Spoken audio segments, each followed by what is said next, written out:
Hello, this module is designed to review your academic standing and your terms of probation so that you are aware of your standing and can set some positive goals for your upcoming semester of enrollment. First, let's start by discussing how academic standing is reviewed. Your academic standing is reviewed based on your grades, possibly your withdrawals, and also your course selection. The main goal of academic standing is to ensure that you're on track for graduation within your program, and so it's completed by academic advisors and faculty members in the College of Engineering.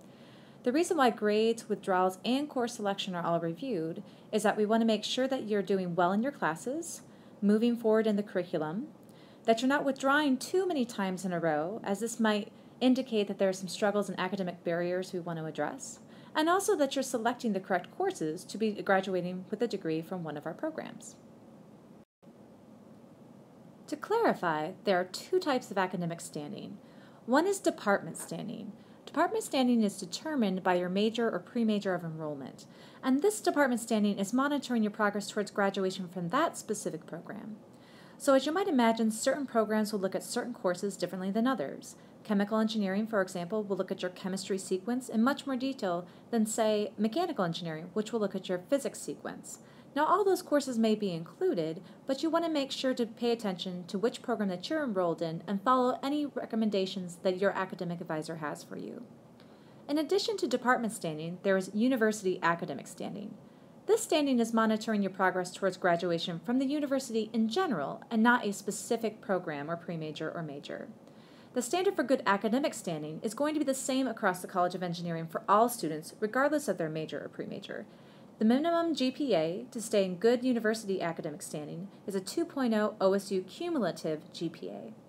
The reason that the degree is set at 2.0 is because in order to graduate from any degree at Ohio State, the minimum GPA you must have is a 2.0. Keep in mind that you can actually be on department probation and university academic probation at the same time. Now let's go into the two different types of probation terms. Again, back to your department probation, this will be established by your pre-major or major.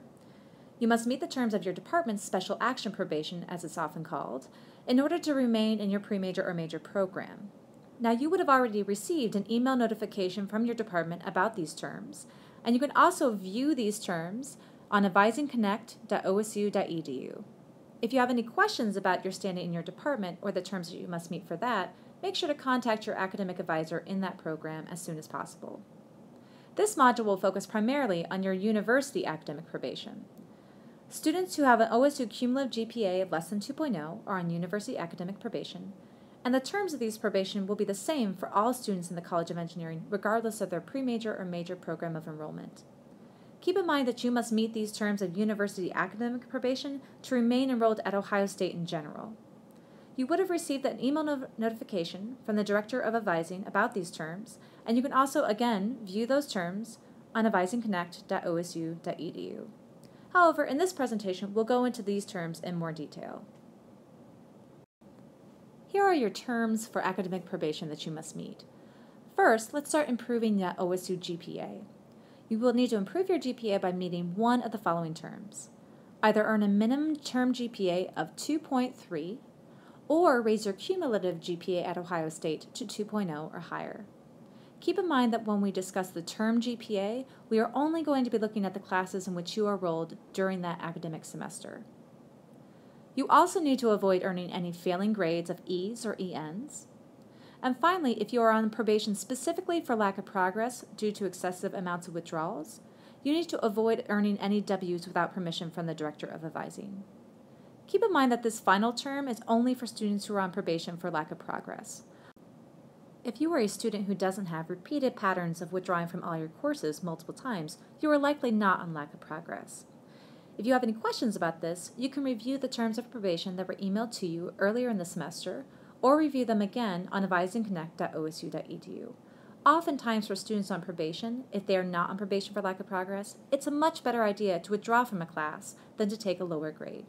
If you have any questions about this, feel free to contact the Director of Advising or your academic advisor. If you meet these terms of academic probation, you will be able to continue enrolling at Ohio State. you will remain on academic probation until your OSU cumulative GPA is at a 2.0 or higher. However, if you don't meet your academic probation terms, you are eligible for academic dismissal, which means you won't be able to enroll at Ohio State in any program. The key lessons from this academic probation review is that you want to ensure that your next term of enrollment is going to be a strong, successful one. Make sure to plan your courses accordingly, possibly reducing your course load so you can be successful in the courses you do have, and also use any resources on campus to really improve your performance in those courses and make it more likely that your GPA will increase.